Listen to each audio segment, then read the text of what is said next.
以前其實都唔係好中意睇書嘅，但係人越大，跟住然之後接觸唔同嘅劇本，甚至自己去演嘅時候，咁你去演嘅時候，你一定要 study 噶嘛，跟住你就知道，哦，原來佢寫緊呢樣嘢嘅。咁開始體會得多嘅呢啲嘢嘅時候，就知道，哇，嗰個文字嘅世界好豐厚、好有趣、好多想像啊！細個嘅時候其實都會有一種感覺，就係我想將來我嘅職業係一個我中意嘅嘢，我唔想只係為咗要糊口，對我嚟講平平無奇嘅工作啦。遇上有戲劇呢樣嘢嘅時候，即係帶到俾我有一種生命力嘅時候，咁所以我就會有呢一個魄力去追呢樣嘢咯。雖然我人咧成日都會有陣時想 plan 一啲嘢，但係我永遠 plan 完之後咧，其實都係唔會咁樣發生㗎嗰啲嘢。IT 狗個角色其實佢都係對我嚟講，佢都好衝動嘅。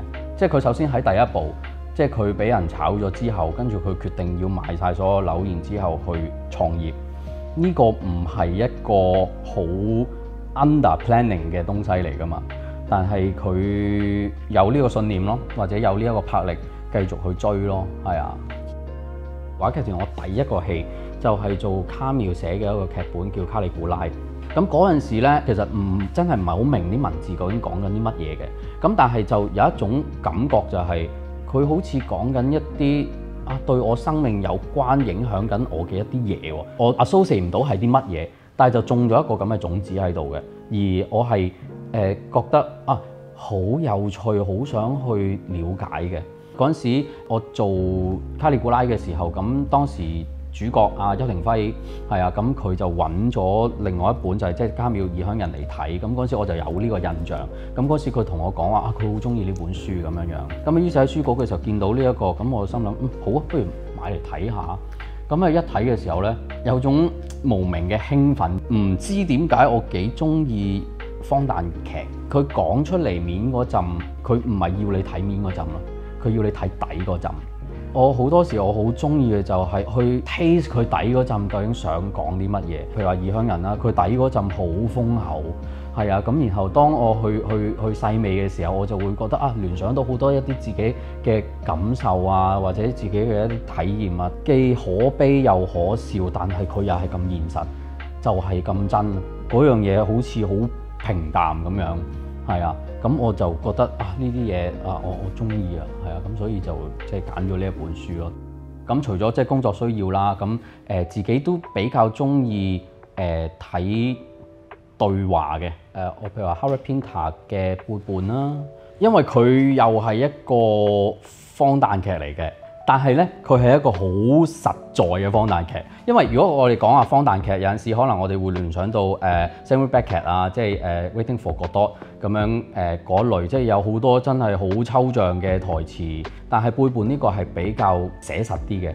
佢個古仔係講緊即係三個主角Jerry、Robert 同埋阿 Emma。咁 Robert 同阿Emma 咧係兩公婆嚟嘅。咁阿 Jerry 咧就同阿 Robert 咧係一對好兄弟啦。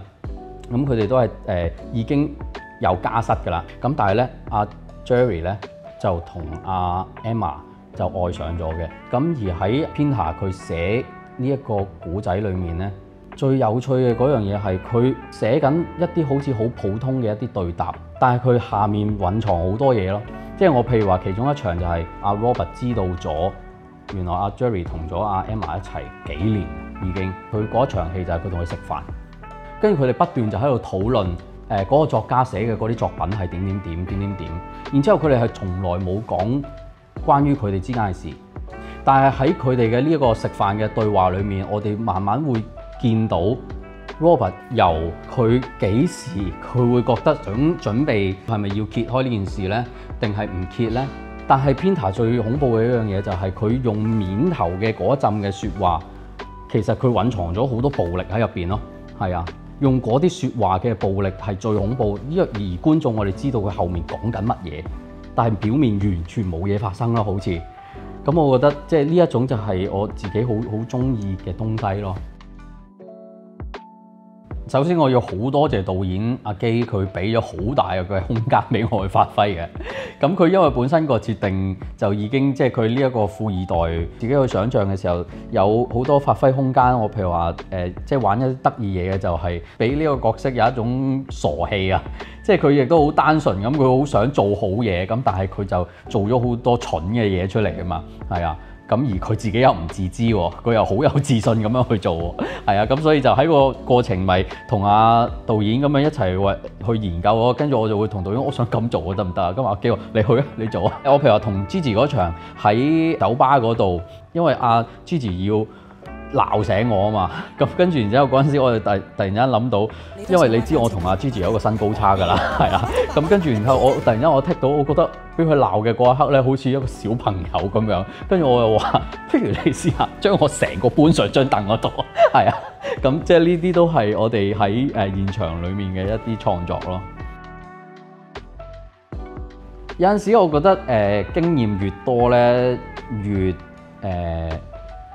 越難破啊，係啊，即係當你儲咗好多經驗，你有好多技巧、好多板斧嘅時候，點樣翻去最簡單、最單純，能夠可以感動到人心嘅嘢，個戲帶到一個乜嘢嘅感受俾觀眾啊嘛，而唔係淨係話哇啊邊個演技好好啊，好好啊咁，即係我就會想即係再去研究嘅就係我去演每一個角色，又或者其實就喺個場戲入邊，究竟點樣令到呢一場戲去俾到觀眾最大嘅感受咯。我希望可以再去深化每一個即係接到嘅工作或者接到嘅角色，係令到嗰樣嘢可以多啲唔同嘅 layer 去講到嗰個故仔，亦都俾觀眾去真係深啲嘅體會到呢一件事咯。